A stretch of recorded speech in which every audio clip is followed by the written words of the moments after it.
Spring 1943. The air above Europe belongs to the Reich. From the Channel coast to the edge of the Vistula, German fighters rule the daylight. The contrails of American bombers, those long white scars of ambition, rarely make it home. Fortresses burn before they reach their targets. Entire crews vanish into cloud and silence. Each new mission becomes an act of faith, not strategy. Far below, the wreckage of daylight bombing piles up in fields and forests. To the men of the Luftwaffe, it seems the sky itself favors them. They fly with confidence sharpened by years of victory. To them, every new Allied attempt feels predictable. Another wave of courage without escort, another chance to write a tally on the fuselage. Then, something different appears. A few new fighters, long-nosed and unfamiliar, climb into the German-held sky. They are sleek, almost fragile-looking, wings too thin, fuselage too narrow. From cockpit to hangar, the laughter spreads quickly. "Too light for war," one ace remarks. "Too polite for combat," another adds. The German pilots laugh, and even some Americans join them. To the crews of the 8th Air Force, the new aircraft seems misplaced among the rugged thunderbolts and the heavy fortresses. Its skin shines too cleanly, its lines too graceful. It carries no reputation, no myth of survival.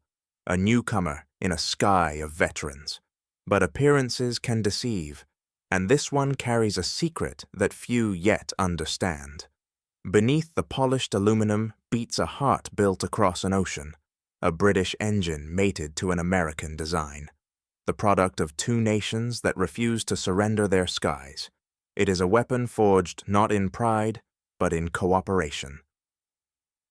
At airfields in England, test pilots begin to whisper. The climb rate, the range, the way it handles thin air, it feels alive, almost intuitive. They say it breathes with the pilot. They say it could go farther than any fighter before it. Yet in the smoke-filled operations rooms, strategists remain unconvinced. Numbers are still theory. Faith must wait for proof. Above Europe, the laughter continues. But history is already turning its head. For the plane that drew smiles in 1943 will soon redraw the map of the war. And somewhere in the clouds, arrogance begins to echo back as silence. In the summer of 1940, the world was burning, and Britain stood alone. The Luftwaffe's bombers darkened the English sky, and the Royal Air Force was running out of machines to meet them. Factories in Coventry and Bristol worked beyond exhaustion. Yet the numbers would not add up.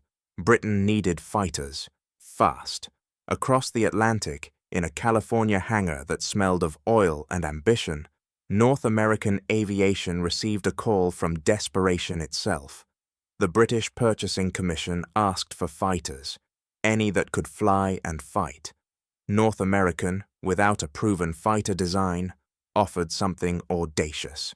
"Give us 120 days, they said, and we'll build you something better than the one you want to buy." It was an act of defiance against convention, and perhaps against reason. But the company's engineers, led by Edgar Schmude, a German-born designer with a sculptor's precision, began sketching the impossible. What took shape on their drafting tables was not just a new plane, but a new idea of flight itself. The prototype, designated NA-73, was a study in clean lines and calculation. A laminar flow wing reduced drag. The fuselage was sculpted around speed. Even before its first flight, the machine seemed to know how to move through air. When the first prototype took off in October 1940, it rose like a blade through still water. Test pilots praised its handling, but noted its one fatal flaw: the engine. The Allison V-1710, efficient at low altitude, gasped for power above 15,000 feet, where the war was actually being fought. The United States Army showed little interest. To them, it was another experiment, useful, perhaps for reconnaissance, but not a war winner. the British thought differently. In a quiet moment of transatlantic pragmatism, they decided to modify the machine. They removed its American heart and replaced it with one of their own, the Rolls-Royce Merlin, the same engine that carried the Spitfire through the Battle of Britain. The result was not evolution, it was metamorphosis. With the Merlin engine, the aircraft no longer climbed, it leapt. At 25,000 feet, it could outrun a Messerschmitt Bf 109. At 30,000, it could still fight. Its range extended deep beyond enemy lines, its endurance rewriting what was possible in a single sortie. Test pilots reported speeds approaching 440 miles per hour, numbers that, until then, belonged to theory. The world had never seen a machine that could dance across the sky for hours and still come home. Yet even as reports crossed desks in Washington and London, few believed what they read. The U.S. Army Air Forces preferred heavier, more familiar names: Thunderbolt, Lightning, Fortress. The Mustang, its name still uncertain, was a curiosity, not a doctrine. To many, it seemed a hybrid without a purpose, a solution looking for a problem. But war has a way of finding use for the overlooked. In the hangars of England, mechanics learned to trust the balance of its controls, the grace of its glide. British pilots flew it on low-level strikes across France and came back alive. They spoke of a new kind of machine, one that didn't fight the pilot, but moved with him. It was part American invention, part British resurrection, a union of industry and necessity, a fighter nobody had asked for, built by men who refused to wait for permission, and somewhere in its silver frame, the future of the air war was already hidden, quietly waiting for the moment when belief would replace doubt. But before that moment came, the bombers would keep flying alone. By 1943, the Americans believed in sunlight. They believed that precision could defeat tyranny, that bombs dropped from high altitudes, guided by Norden sights and steady hands, could cripple a war machine without burning its people. It was a noble theory, built on faith in science and courage in daylight. From the airfields of East Anglia, the Boeing B-17 flying fortresses rose in their hundreds, silver and symmetrical, the very image of industrial might. They climbed into the morning haze, engines droning in perfect harmony, 4,000 horsepower of hope. Their mission was to destroy Germany's capacity to wage war. Ball-bearing plants, oil refineries, aircraft factories. The creed was simple: hit the enemy's heart and he cannot fight. But between the plan and its execution lay the distance of Europe and the reach of the Luftwaffe. At first, the losses were accepted as the cost of progress. A few aircraft missing, a few crews not returning, yet the numbers grew, each raid leaving emptier tables in the mess halls. Then came Schweinfurt and Regensburg. On August 17, 1943, the fortresses crossed the coast in tight formation, sunlight glinting from polished wings. Over Germany, the waiting was over. Waves of Messerschmitts and Focke-Wulfs tore into them with clinical precision. The sky turned into a theater of falling metal. Engines burned white against blue. Parachutes bloomed and vanished before they reached the ground. Of the 376 bombers that set out that day, 60 never came home. 600 men vanished in a single mission. The survivors landed on English runways, riddled with holes, hydraulics bleeding, turrets frozen from battle. Ground crews counted bullet strikes like wounds. Some aircraft carried over 200. Still, the doctrine held. "We can break them," said the strategists. "One more push." But the men who flew those pushes began to write differently. In letters and diaries, a quiet resignation grew. "We go like sheep without shepherds." The phrase spread from base to base until it became a kind of prayer, not for victory, but for deliverance. Every new operation meant another formation, another loss. The Luftwaffe aces grew rich in kills. Men like Walter Dahl, Egon Meyer, and Adolf Galland.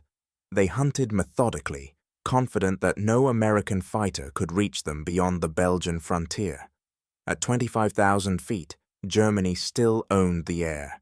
Commanders in England began to plead for a miracle, an escort that could stay with the bombers all the way to Berlin, fight, and still return.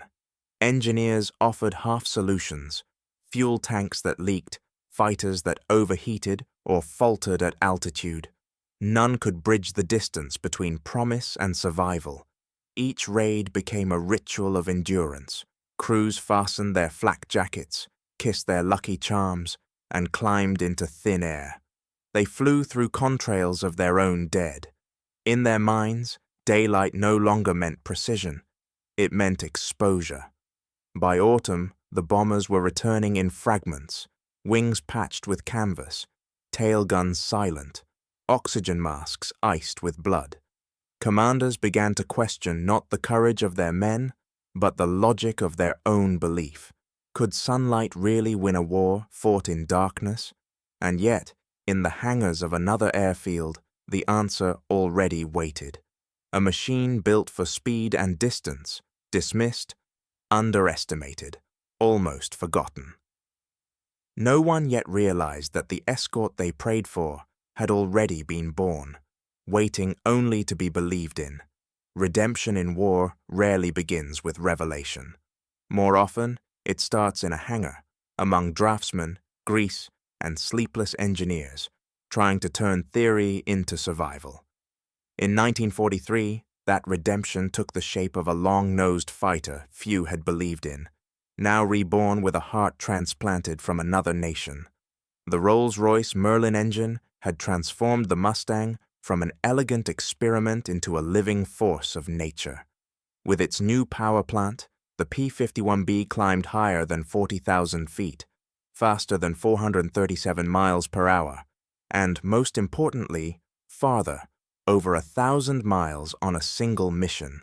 With detachable fuel tanks beneath its wings, it could cross the Channel, fly with the bombers to Germany, fight, and still come home. It was not just a machine, it was reach, endurance, and precision made visible in polished aluminum. Test pilots returned from their flights with words that engineers rarely heard. They called it alive. It banked with instinct, turned with thought, and accelerated like breath. They said it felt as if the aircraft anticipated the pilot's will, a machine that breathed with you. And yet, amid the praise, the doubts remained. The Mustang's frame was light, its skin thin. Skeptics called it fragile, a racer dressed for war. Could such grace survive combat? Factories across California and Texas raced to answer. Assembly lines blurred into endless shifts. Mechanics and women riveters, many of them new to war work, tightened bolts and sealed fuel lines beneath harsh lamps. The hum of production became the background music of faith. America was building not just airplanes, but a second chance in the sky. By December 1943, the gamble faced its reckoning. The first Merlin-powered Mustangs crossed into enemy airspace under the insignia of the 354th Fighter Group, the Pioneer Mustang Group. Their mission was simple: escort bombers over France and return alive. Simple, but never easy. The Luftwaffe, still confident, waited above the clouds. As the formation neared the coast, the new fighters broke away to climb. Sunlight caught their canopies like flashes of steel. German radar operators noted unknown types at unprecedented altitude. Then, for the first time, the hunters found themselves hunted. The P-51 dove faster than the Bf-109, turned tighter than the FW-190, and climbed back into position before its pursuers could recover. Gun camera film from those early missions revealed something extraordinary: engagements that lasted seconds, not minutes. A blur of tracer fire, then a spiral of smoke vanishing into cloud. The Mustang could strike, disappear, and reappear again a mile away. For the bomber crews below, it was the first time in months that they felt protected. Over the intercoms came voices not of panic, but disbelief. They're with us all the way. The aircraft's endurance reshaped strategy overnight. Where previous escorts turned back over Belgium, the Mustang pressed deeper, toward Bremen, Hanover, and soon, Berlin. Its very presence rewrote the mental map of the air war. The Luftwaffe's dominance was no longer measured in miles, but in minutes of survival. Yet redemption always carries its own burden.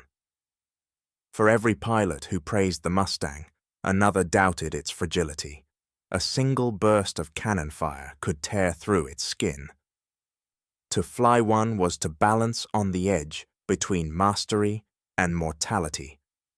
"It gives you everything," one pilot wrote, "but it asks for everything back." Still, the gamble had worked. The impossible range, the perfect balance, the harmony between man and machine. These were no longer claims, but evidence. What began as an experiment had become an army of wings. And across the channel, in the offices of German command, the reports were beginning to sound uncertain. "New fighters," they read. "Faster, higher, unfamiliar." Faith had met reality, and the sky was about to change forever. Winter, 1943. The cold over northern Germany could kill as efficiently as any bullet. Frost gathered on wings before dawn, and the air at 25,000 feet was thin enough to numb thought. Yet that was the height at which history began to turn. For the first time, the new P-51B Mustangs crossed the North Sea in numbers, escorting the bombers not halfway, but all the way. Their destination, the industrial city of Bremen. Until that morning, the Germans had reason to be confident. Every formation of American bombers had followed the same pattern: out over the Channel, through occupied territory, then into waiting ambush. At the first sign of flak, the escorts turned back, and the Luftwaffe descended like hawks. To the German controllers watching their radar screens, this mission looked no different, but the signals soon grew strange. The blips that represented enemy fighters did not disappear. They pressed forward, holding formation far deeper than any escort should. Over Bremen, the first encounter came swiftly. Messerschmitt Bf 109s climbed through the haze, expecting to meet thunderbolts heavy with fuel. Instead, they found the Mustang, faster, thinner, and diving harder than anything they had ever seen. Gun camera film captured the moment the illusion broke. Tracers slicing through gray air, a 109 disintegrating in a 1-second burst. The film reels developed that night in England would become testimony to a new reality. The Luftwaffe's hunters were no longer alone. German radio operators called out in disbelief. "New fighters! Too fast!" came the reports. Interceptors scrambled again, but the pattern repeated. The Mustangs attacked not in defense, but in pursuit, diving from high altitude, breaking through enemy formations, and climbing back to cover the bombers. Their 650 caliber guns spoke in precise bursts. No waste, no panic, just the clinical rhythm of practiced pilots. Below them, the B-17s held their course. For the first time in months, crews looked out from their gun turrets and saw protection still beside them. The sight of silver wings moving in formation felt like an answered prayer. Oxygen masks muffled their cheers, but across the intercoms came words that sounded like relief. "They're still here." When the formations returned to England, ground crews prepared for the usual grim work, counting the empty spaces on the runway. But this time, something was different. The fortresses came home almost whole. Their wings were scarred, their turrets blackened, but they were landing, dozens that might otherwise have been gone. Mechanics stared in silence, as though witnessing the impossible. In Berlin, reports of the day's losses reached command headquarters. Dozens of fighters downed, some never heard from again. Luftwaffe analysts searched for explanations: mechanical failure, radio error, perhaps even bad weather. Few dared to admit the truth. The Americans had finally found a weapon that could match them in the sky. Over the next days, the pattern repeated. The new fighters arrived with the bombers, fought their battles, and returned home again. The Luftwaffe's intercepts became more frantic, its victories rarer. Pilots who had grown accustomed to attacking helpless formations now faced opponents that could turn the fight on them. The edge of arrogance began to dull. For the Mustang pilots, the victory was more than tactical. It was personal. They had carried the doubt of engineers and generals alike, flown an aircraft dismissed as untested, and returned with proof written in smoke. Over the radio, one pilot said simply, "Tell them, we're staying with the forts all the way." That phrase, quiet and factual, marked a revolution. The sky that once belonged to the Reich was no longer a sanctuary. Above Bremen, amid contrails and wreckage, the balance of air power had begun to shift, and somewhere beyond the clouds, the next step awaited, a change not of weapons, but of doctrine itself. By early 1944, the air war over Europe had become a battle of endurance and doctrine. The bombers still flew in vast, geometric formations, order imposed on chaos, precision imposed on terror. Their escorting fighters circled tightly around them, bound by rules of protection and fear of loss. It was a strategy born of logic, but logic was not winning the war. For months, Allied command had watched the same pattern unfold. The bombers advanced, the escorts turned back, and the Luftwaffe descended. Each mission became a repetition of tragedy, a measured, predictable rhythm that Germany had learned to exploit. The Americans had the machines to reach Berlin, but not yet the imagination. What they needed was a change of faith, not just of equipment. That change came with a man who understood both discipline and audacity, General James H. Doolittle. The same man who had once led bombers off the deck of a carrier to strike Tokyo now stood before his pilots in England, his message stripped of hesitation. You are no longer chained to the bombers. Seek and destroy. It was a quiet revolution disguised as an order. For the first time, the fighters were free. No longer confined to the slow defensive circles around the fortresses, the Mustangs were told to hunt ahead, to take the fight to the Luftwaffe before it ever reached the bombers. The skies over France and Germany changed overnight. P-51s surged forward in loose, sweeping lines, their silver fuselages glinting in the pale winter sun. They prowled over airfields and rail yards, seeking the lifeblood of the German Air Force before it could even rise. From the cockpits, pilots saw the transformation of the war in real time. Hangars burning, fuel depots erupting, aircraft catching fire before their wheels left the ground. The effect was immediate and devastating. Luftwaffe squadrons scrambled only to find their runways strafed and their formations broken. Aces who had once chosen the moment of battle now fought merely to survive the takeoff. The hunter had become the hunted. German radio chatter captured the disbelief. "Enemy fighters over the field," came the reports. "Before takeoff." In a war of timing, the Mustangs had stolen time itself. Their range meant they could remain aloft long after their opponents were forced to land for fuel. Their speed allowed them to dictate the engagement, not react to it. The Luftwaffe's rhythm, once precise, almost musical, was collapsing into confusion. Within weeks, the skies that had once favored Germany turned hostile. Oil refineries burned in Merseburg and Leipzig, supply trains vanished under rocket fire, and the great air bases of northern France became graveyards of twisted aluminum. On the ground, German crews worked in silence, moving aircraft under camouflage nets, digging trenches across runways, anything to delay the inevitable. For the bomber crews, the change was almost surreal.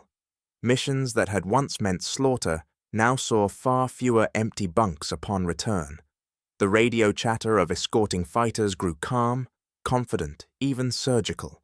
They were no longer guardians.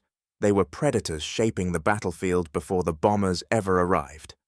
Above it all, the moral geometry of the air war shifted. The Americans, once defined by restraint and defense, had learned to wield freedom as a weapon. To free the fighters was to free the strategy, to unshackle initiative from the rigidity of command. Doolittle's doctrine was not about aggression, it was about trust. He trusted his pilots to think, to hunt, to act without waiting for orders. By March, the effects reached deep into Germany itself. Entire Luftwaffe wings ceased to exist as coherent units. Fuel shortages, once a distant concern, became fatal. Aircraft were left half-fueled on runways as Mustangs roamed above, waiting for movement. From the ruins of their airfields, German officers looked upward and saw what no one in 1939 could have imagined: American fighters at altitude with no bombers in sight. Berlin now lay within range, not just of bombs, but of consequence. The war for the sky had turned.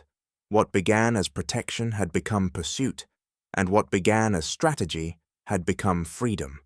And in that freedom, the road to Berlin had quietly opened. For nearly 5 years, Berlin had lived with the illusion of invulnerability. Its people had watched the fires of Europe from a distance, confident that the heart of the Reich lay beyond the reach of American bombers. Every previous raid had faltered before the city's air defenses, turned back by weather, fuel, or distance. Berlin was not merely a capital, it was a myth of safety, a symbol that the Reich still commanded the sky. That illusion ended on March 4, 1944. At dawn, hundreds of B-17s lifted off from English airfields, their silver wings reflecting the weak spring sun. Engines roared across the countryside as ground crews watched the contrails climb and merge. Above them, a second force gathered, sleek, slender aircraft, whose appearance still caused disbelief even among their own allies. The P-51 Mustang was finally going the full distance. As the bomber stream crossed the North Sea, German radar stations detected an all-too-familiar pattern. Operators traced the signals and alerted the command network. Large formation inbound, possible target Hanover. Orders went out to ready interceptors along the usual arcs of defense. The assumption was routine. The Americans would never reach Berlin. Then, as the formation continued east, the radar blips multiplied. Smaller returns, faster, circling ahead of the bombers. Controllers watched, confused. The escorts weren't turning back. By midday, the unthinkable was happening. Above the German capital, contrails appeared like white scars against the blue. For the first time, bombers and fighters arrived together. The roar of engines rolled across Brandenburg and the Tiergarten, a sound that belonged to another world. From his headquarters, Luftwaffe General Adolf Galland stared at the reports, each line confirming the same truth. Later he would write, "When they reached Berlin, we knew the war was lost." The Luftwaffe scrambled what it could. Bf-109s and FW-190s climbed from airfields already marked by smoke. But the balance of the sky had shifted. The Mustangs were faster in the climb, steadier in the dive, and ruthless in pursuit. Above the city, the air filled with spirals of smoke and vapor trails, an aerial ballet of extinction. Eyewitnesses on the ground saw black dots tumbling through the sunlight, parachutes drifting over the Brandenburg Gate, fragments of burning aircraft falling through cloud. In moments, the unreachable city had become the front line. What the Allies could not achieve by siege or diplomacy had been accomplished by endurance and innovation. The German pilots fought with desperate skill. Some were veterans with hundreds of victories, others boys barely trained for combat. But the odds were now measured not in courage, but in machinery. The P-51's guns spat precision. Its range allowed patience.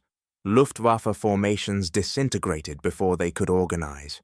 Inside the bombers, the transformation was almost spiritual.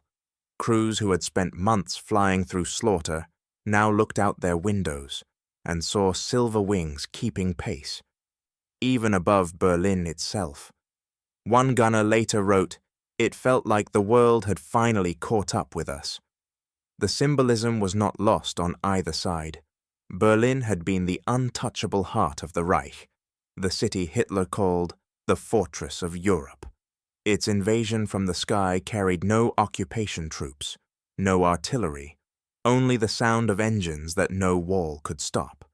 The myth of distance, once Germany's final defense, had been broken by science, steel, and resolve.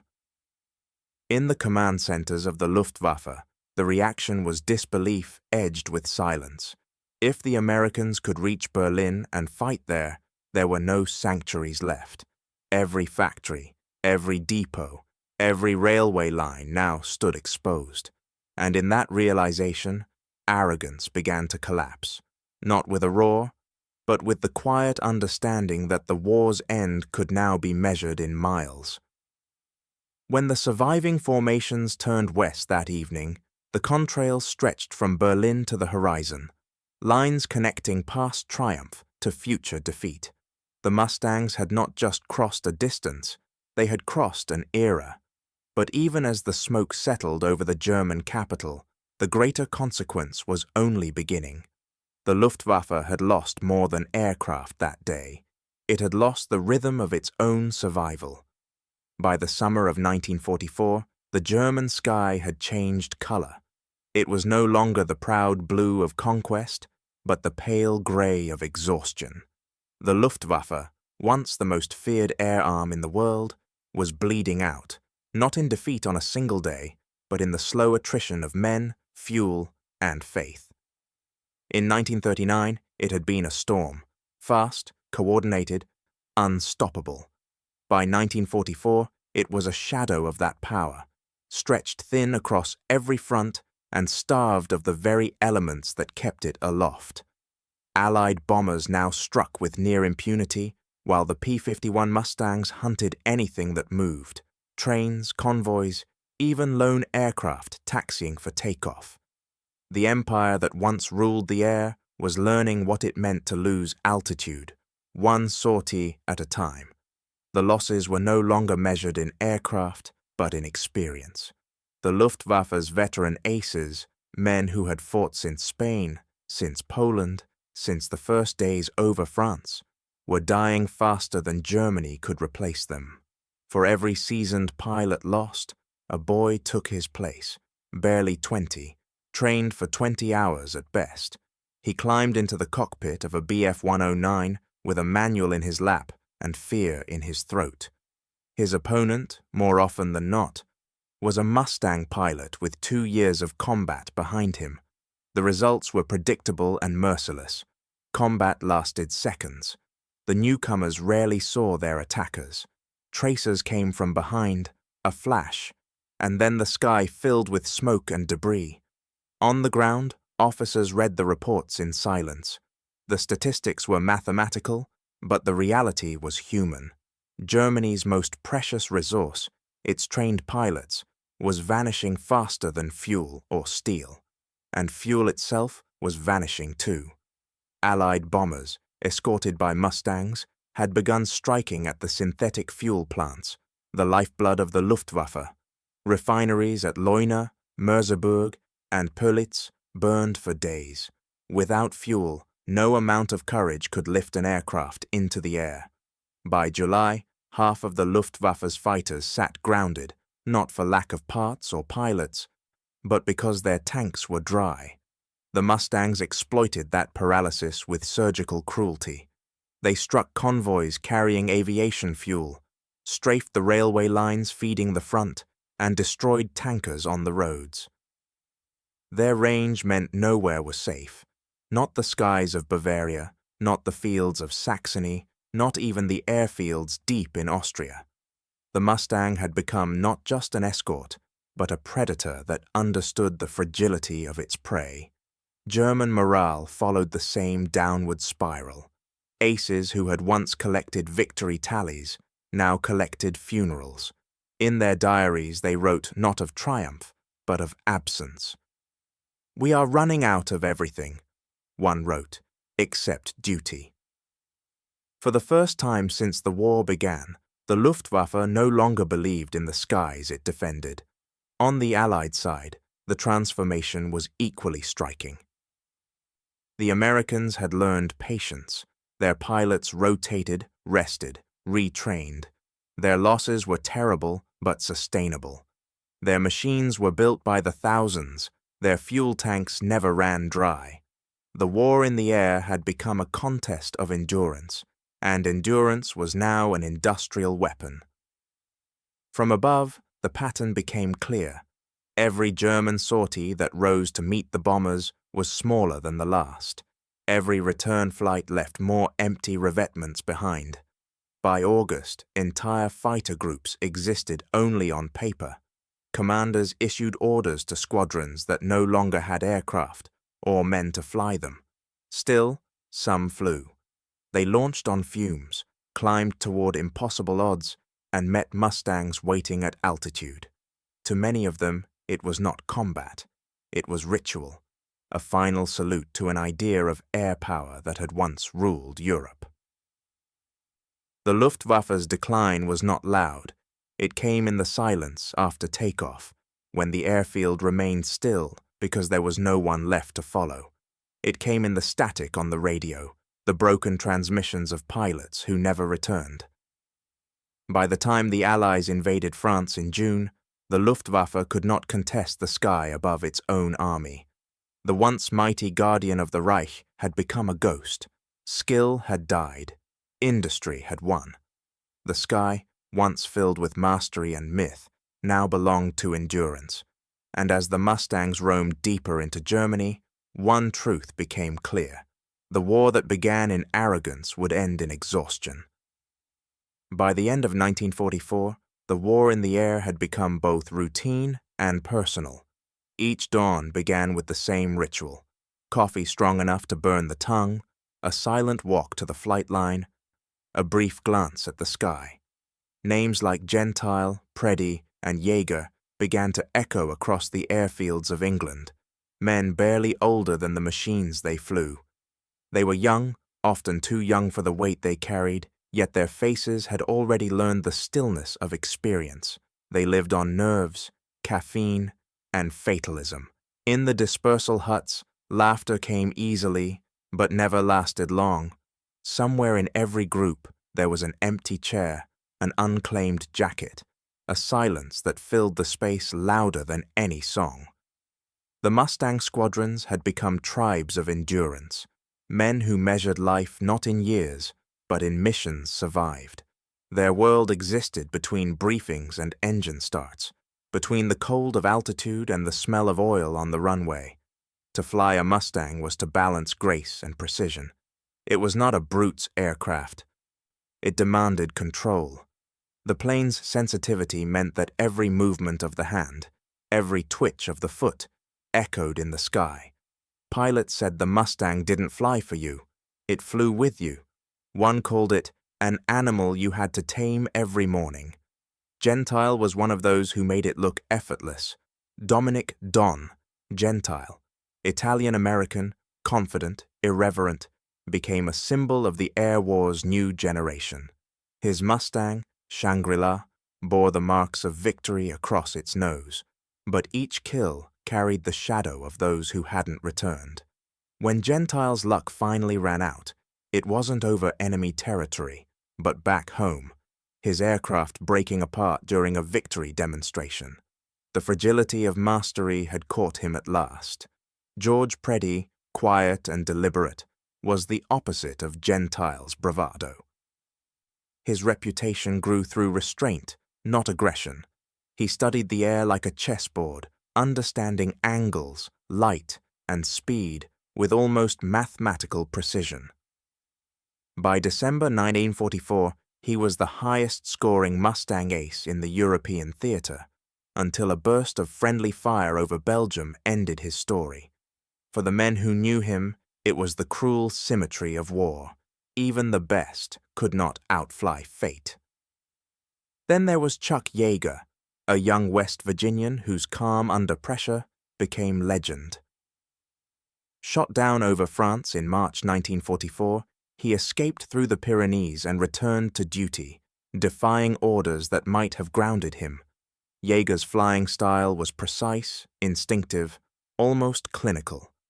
Later, he would break the sound barrier, but in the war, he learned a simpler truth, that courage was not noise, but control. For all of them, survival depended not on heroics, but on discipline. The romantic image of the lone duelist vanished somewhere between the clouds and the gunfire. The air war had become a science of endurance, a place where seconds decided futures. Pilots learned to suppress instinct, to think before reacting. Emotion could kill faster than enemy fire. Every return to base was followed by the same quiet ritual. Engines cooling, canopies sliding open, gloves pulled off with trembling hands. Ground crews counted bullet holes, refueled, rearmed. The pilots wrote letters, checked the bunks, and avoided eye contact with the empty ones. Victory had become indistinguishable from survival. And yet, for all its cost, the bond between man and machine was absolute. In the Mustang's cockpit, they discovered a form of freedom few would ever feel again. Not the freedom of glory, but of precision, focus, and belonging to something greater than fear. The aircraft amplified their will. It forgave their mistakes just long enough to let them live another day. They no longer flew for headlines or medals. They flew for each other, for the friend who hadn't made it home, for the mechanic who stayed awake through the night, for the belief that every flight shortened the war by a single heartbeat. The Mustang had begun as an idea of speed and range. It had become something else entirely, a mirror held up to the men who flew it. And as winter deepened across Europe, those men would carry that bond across the Rhine, toward the final silence of a dying air force. By the end of 1944, the sky over Germany had fallen silent, not in peace, but in exhaustion. For years, the Luftwaffe had been the embodiment of the Reich's power, the symbol of speed, precision, and dominance. Now it was an echo, a once mighty orchestra reduced to scattered notes across the clouds. The destruction had not come suddenly, but methodically. One by one, the arteries of the German air war were severed. The great synthetic fuel plants at Leuna, Berlin, and Politz burned day and night, their black smoke visible for miles. Without fuel, aircraft became monuments, wings without purpose. Mechanics cannibalized wrecks for parts, draining engines of the last drops of aviation gasoline. Some airfields received only enough fuel for a single sortie a day. Others received none at all. From these shrinking reserves came the Luftwaffe's final hope, the jet-powered Me-262, the world's first operational jet fighter. It was a marvel of engineering, 540 miles per hour of pure innovation, faster than anything in the sky. But it arrived too late to save the men who needed it. Its engines were fragile, its pilots untrained, its fuel nearly non-existent. The jets that did make it into the air often spent more time under maintenance than in combat. When the Me-262s finally appeared in combat, they stunned the Allied pilots. The Mustangs could barely match their speed in a dive. But speed was not enough. Takeoffs and landings made the jets vulnerable, and the Allies quickly adapted. P-51s loitered near airfields, striking as the jets climbed or returned. For every victory the Tu-62 scored, 3 of its own fell before even reaching altitude. Meanwhile, the rest of the Luftwaffe was disintegrating. Radar stations were bombed to rubble, communication lines cut, and control towers abandoned. Runways were cratered beyond repair, forcing aircraft to operate from makeshift fields or stretches of highway. In the snow and mud of late 1944, they took off from uneven ground, their engines choking on dust. Pilots described the air war as fighting in blindness, with no coordination, no strategy, only instinct. Those who flew did so knowing the outcome. Young cadets, some barely out of school, climbed into the cockpits of FW-190s and BF-109s with trembling hands. They faced opponents who had lived through 2 years of relentless combat, pilots for whom the Mustang had become second nature. Encounters often lasted less than a minute. A burst of tracers, a flash, and the German aircraft became another column of smoke rising from the fields. The last veterans, Galland, Barkhorn, Roll, fought with dignity, but even they knew it was over. Their squadrons existed mostly on paper. Their bases were under constant watch. The radio calls that once filled the airwaves now faded into static. Germany still had courage, but courage could no longer lift a wing.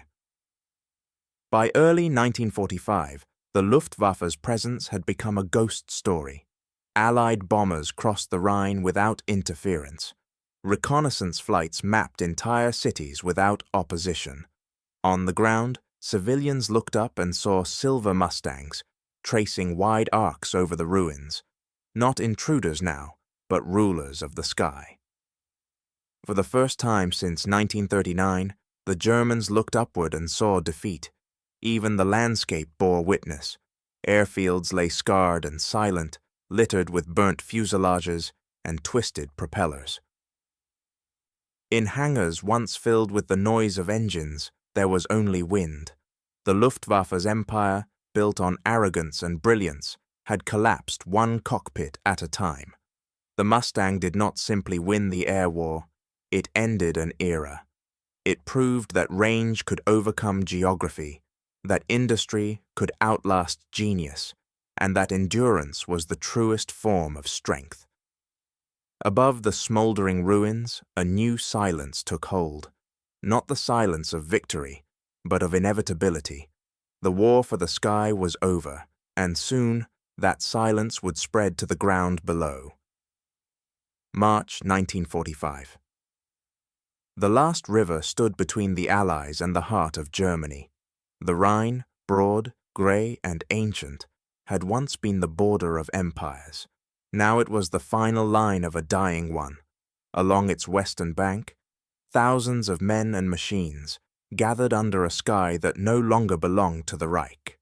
Above them, the silver outlines of P-51 Mustangs traced slow, patient circles. From dawn to dusk, they watched the crossings, bridges of steel and pontoon stretching over the current, convoys creeping forward beneath. The Mustangs were not hunting now. They were guarding. Their task was simple but absolute. Nothing from the east would move without their notice. The Luftwaffe, what remained of it, tried to challenge this for the last time. A handful of fighters lifted from forest clearings, their camouflage mottled and crude. They rose only to fall. The moment their propellers cut the trees, the Mustangs were waiting. German resistance was no longer strategy, but reflex. Pilots flew without orders, often without maps, guided only by habit and the need to strike one more time before the inevitable end. Many never found their targets. Those who survived landed in fields, hiding their aircraft beneath branches, covering the swastikas with tarps. The once mighty Luftwaffe had become a collection of ghosts, its last defenders fighting from shadow, its silence louder than its defiance. On the ground, the crossing itself unfolded like a mechanical tide. Columns of Shermans and trucks rumbled across the river while engineers worked waist-deep in the cold current. Above them, the Mustangs orbited in pairs, engines humming like distant thunder. They strafed the occasional convoy, destroyed an ammunition train near Kassel, and then returned to their quiet vigil. It was not a battle anymore, it was containment. The war in the air had become the art of preventing movement. The pilots sensed the change before anyone else. Each mission now ended not in adrenaline, but in reflection. There were no longer dogfights over Berlin or desperate escorts into flak-filled skies. The horizon itself seemed emptied of opposition.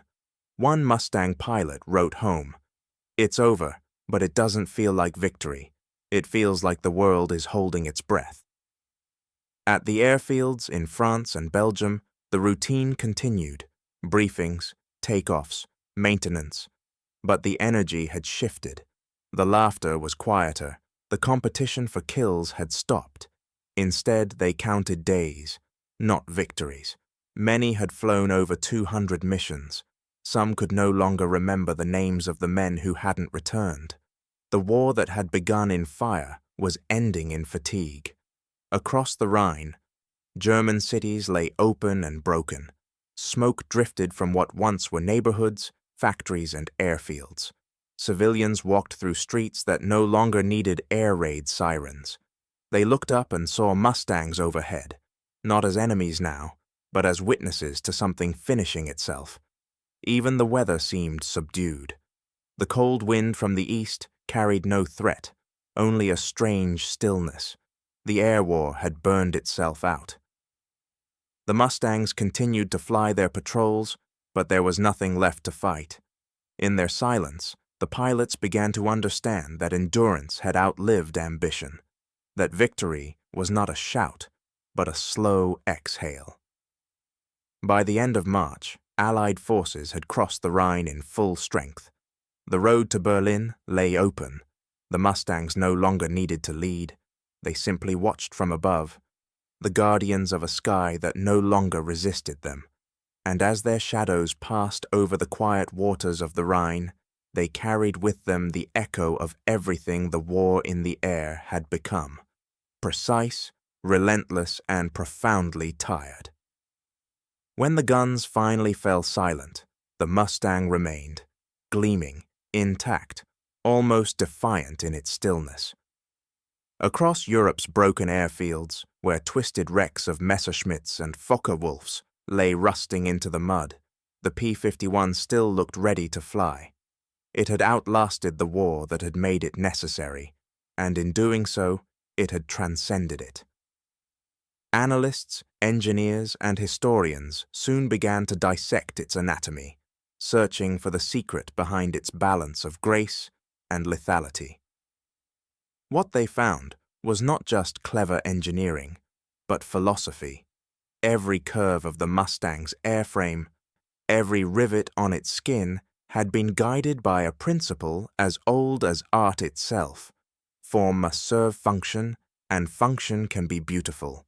It was, many would say, the perfect piston-engine fighter, the summit of propeller-driven flight before the jet age took hold. Its laminar flow wing, once experimental, became a blueprint for future speed. Its aerodynamic purity informed the early jet fighters of the late 1940s, and even the transonic research programs that led to supersonic flight. In its shape, engineers saw the first whisper of the modern era, a bridge between propeller and jet, between the chaos of total war and the precision of the future. But the Mustang's legacy was not only mechanical, it became a symbol, not of domination, but of discipline. In an age defined by industrial excess, it represented the rare union of artistry and necessity. Allied propaganda had once celebrated its reach and firepower. Post-war reflection celebrated its restraint. The P-51 was fast enough to kill, but efficient enough to endure. It embodied the maturity of a civilization that had learned the cost of unchecked ambition. Even its former enemies recognized it. In the years after the war, German engineers, men who had fought against it in the skies, would examine captured Mustangs with admiration rather than resentment. Some would go on to design the next generation of aircraft, quietly incorporating lessons learned from the very machine that had destroyed their squadrons.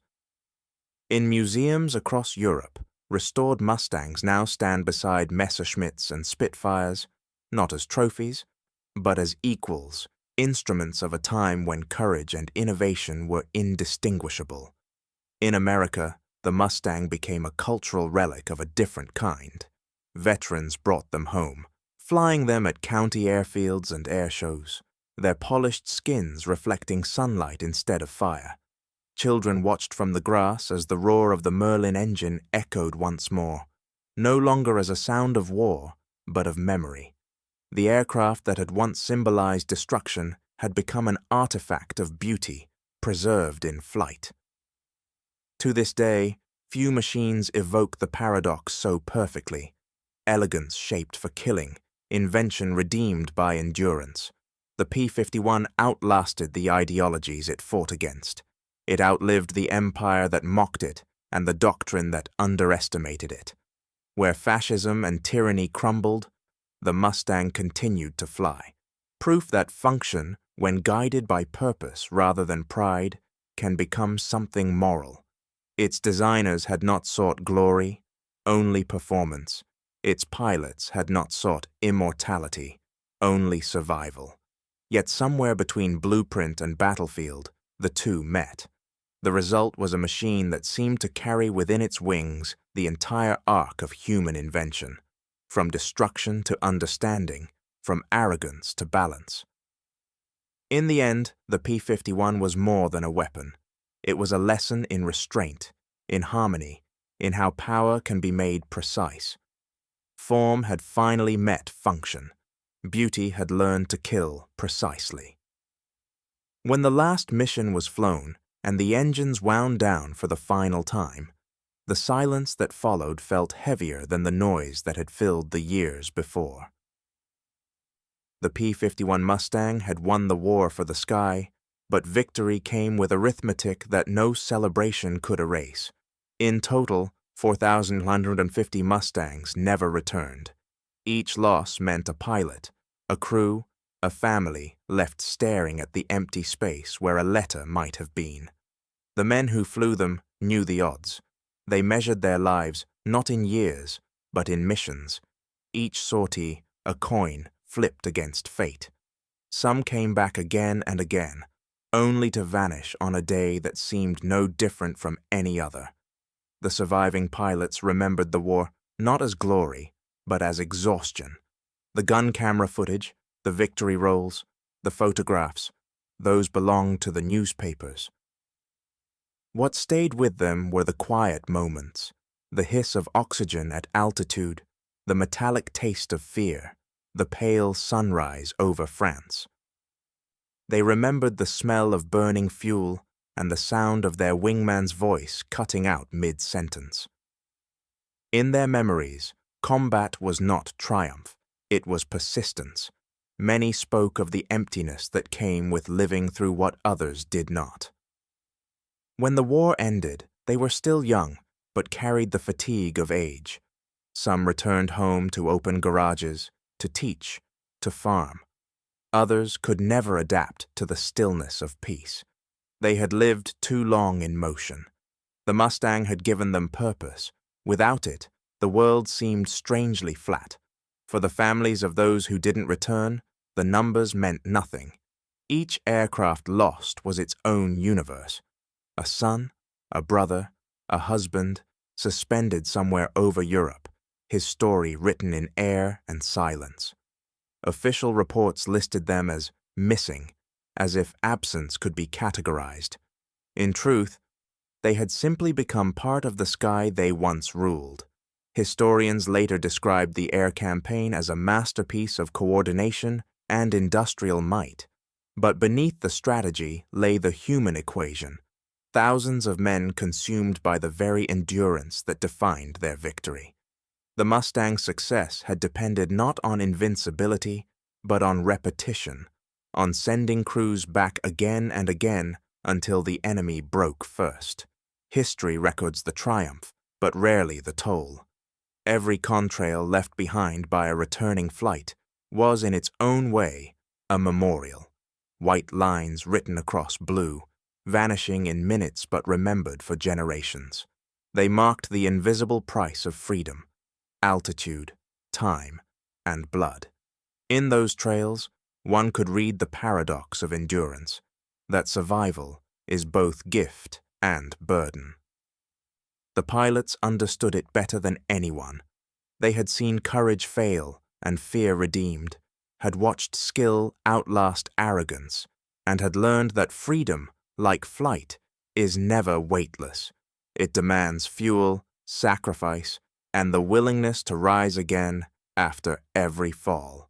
By the time peace settled over Europe, the sky itself seemed to breathe differently. The hum of engines was gone, replaced by the stillness of understanding. The Mustangs that survived were towed into hangars, their canopies clouded by dust, their wings folded like tired hands. They had fulfilled their purpose, not to destroy, but to endure long enough for the world to remember what endurance costs. In the end, history would count the victories, the sorties, the numbers, but those who flew knew the truth behind them.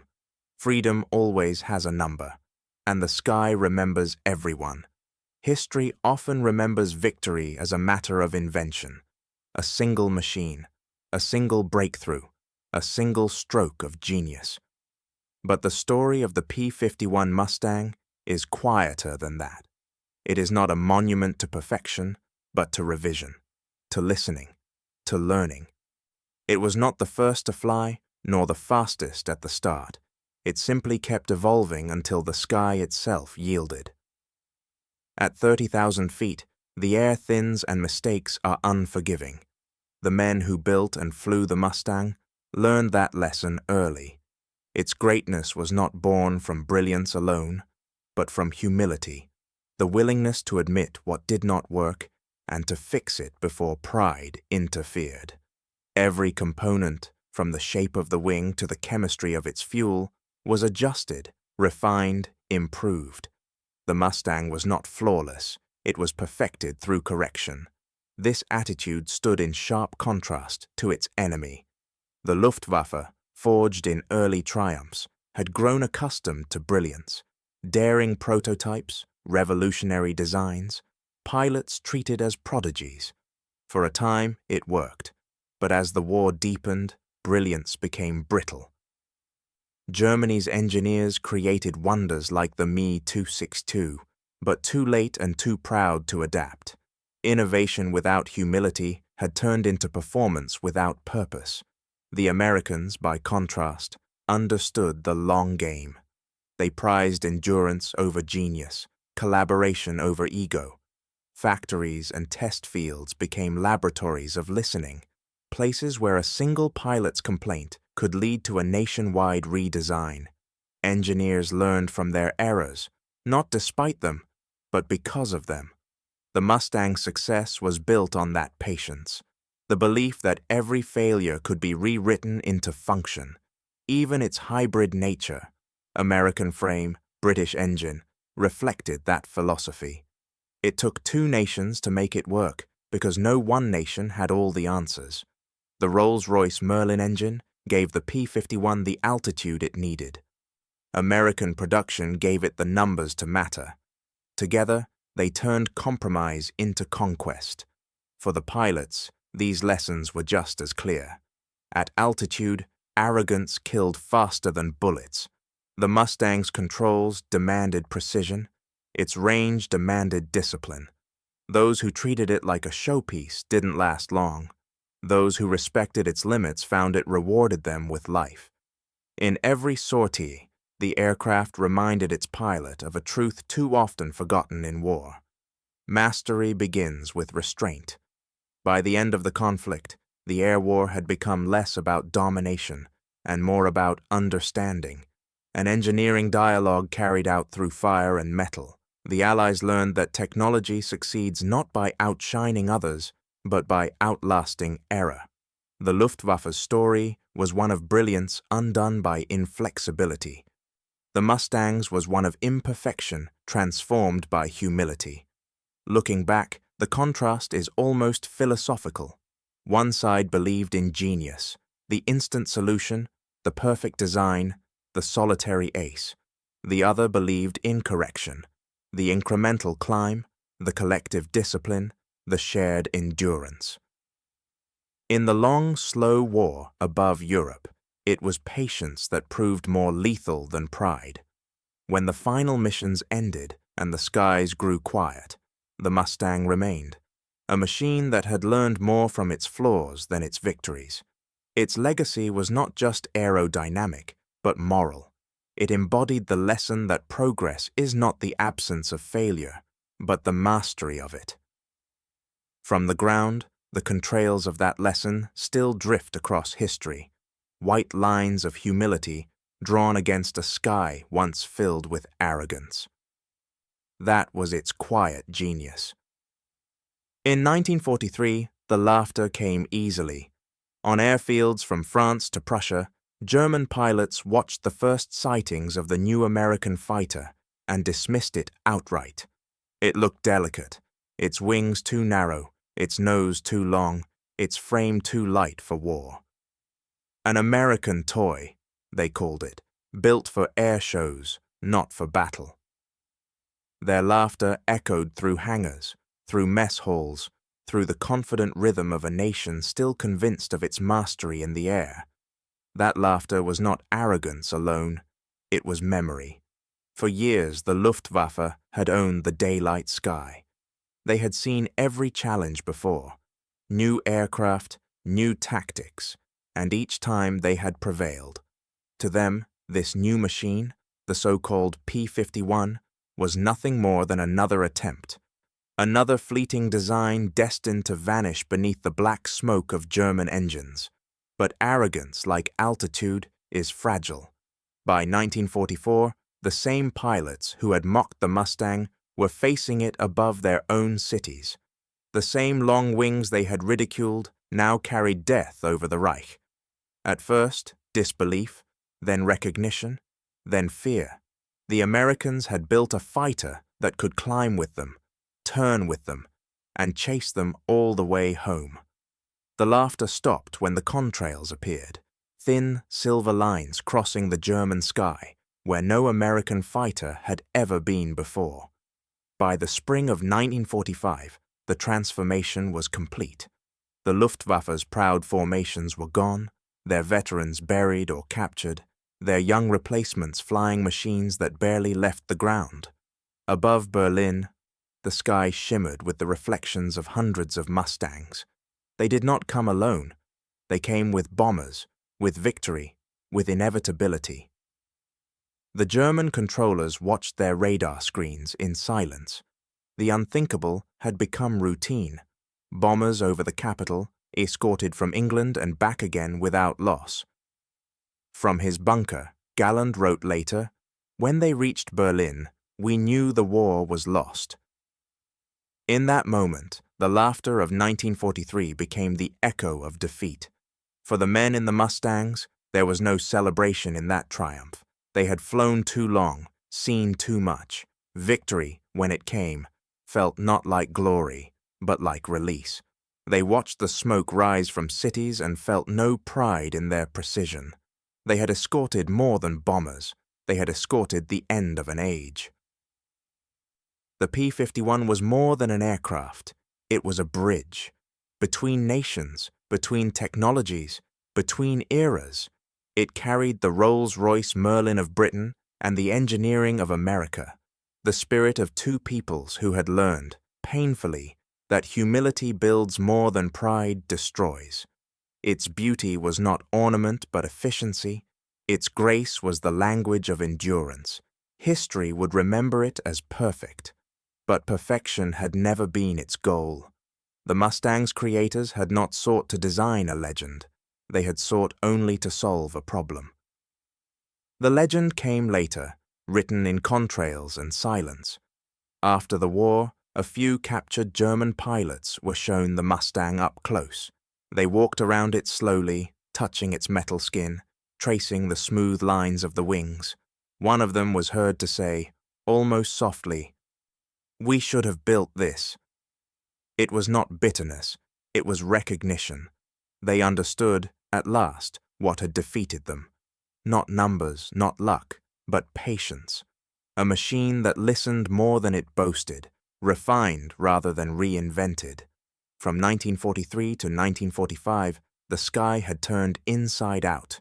The hunters became the hunted, the mocked became the masters, and laughter became silence. The P-51 had not just escorted bombers, it had escorted history itself, guiding it from darkness to dawn. In the years that followed, when the jet age began, and the world's attention moved on to new speeds and new wars, the Mustang endured. It flew in Korea, in Central America, in private hands across peaceful skies. Each time its engine started, the sound carried a memory, a reminder that innovation is not born from arrogance, but from listening. It began with laughter, it ended with understanding, from pride to perspective, from certainty to silence, from arrogance to awe. They laughed once, they never laughed again.